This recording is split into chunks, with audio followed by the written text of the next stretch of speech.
Kali ini kita akan bahas sebuah film yang berjudul Piperlin. Film ini dimulai dengan seorang pria yang dipekerjakan oleh seorang mafia minyak. Pria itu bernama Stroh. Namun si pria yang dipekerjakan ini gagal dalam mengobar pipa minyak sehingga menyebabkan ledakan. Ternyata pria itu bukanlah Pindori yang asli, di mana Pindori adalah seorang ahli pencuri minyak tanah yang sudah sangat terkenal. Ini dia Pindori. Lalu Pindori ditawarkan oleh Stroh, mafia minyak tadi, untuk bekerja sama dengannya. Lalu Pindori pun melakukan tugasnya dengan baik. Dalam waktu 3 menit dia dapat mengobor pipa minyak dan berhasil menyalurkan minyak. Lalu Stroh pun sangat terpukau dengan keahlian Pindori. Lalu Stroh memberikan tawaran. Pindori pun menyetujuinya dan diperkenalkan kepada seorang pejabat yang ingin mencuri minyak dalam jumlah yang sangat besar. Pindori tidak bekerja sendiri, dia dipekerjakan dengan ketiga ahli lainnya. Dalam jangka waktu 1 bulan, mereka harus bisa mengobor minyak yang pipanya tersambung di bawah sebuah hotel. Mereka berempat mulai bekerja dan menggali tanah sambil membuat strategi.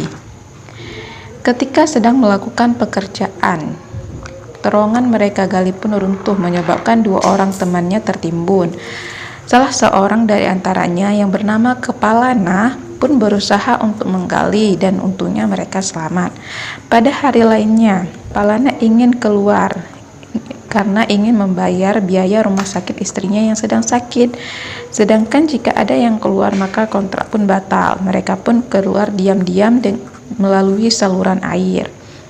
Ternyata mereka ketahuan oleh sponsor yang merupakan pencuri minyak terbesar tadi. Sponsor pun marah dan membuat penjaga hotel yang bekerja sama dengan mereka menggali terowongan. Kepalanya pun sakit dan harus ke rumah sakit karena sebenarnya ia menderita kanker. Nah, Pindori pun ingin membawa Kepalanya berobat, tapi mereka tidak boleh keluar.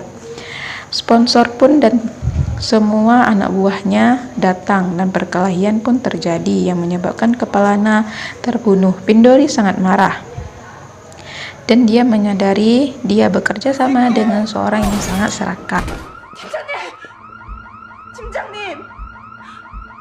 Dan akhirnya dia melanjutkan kontrak dengan membuat kesepakatan dengan sponsor itu. Dan mereka pun mulai mengobor minyak. Dan Pindori beraksi dalam 5 menit dan dia pun berhasil mendapatkan minyak yang bisa dialirkan kepada sponsor. Pindori menantang sponsor agar dia membawa uang sebanyak $5 juta ke terowongan minyak tersebut, agar ia mau mengalirkan minyak ke tanker sponsor. Lalu sponsor dan para penjahatnya pun datang. Terjadilah perkelahian dan Pindori hampir membunuh sponsor, tetapi polisi datang. Pindori dan teman-temannya lalu tertangkap. Mereka diikat di ruang pipa minyak dan dipasangkan bom.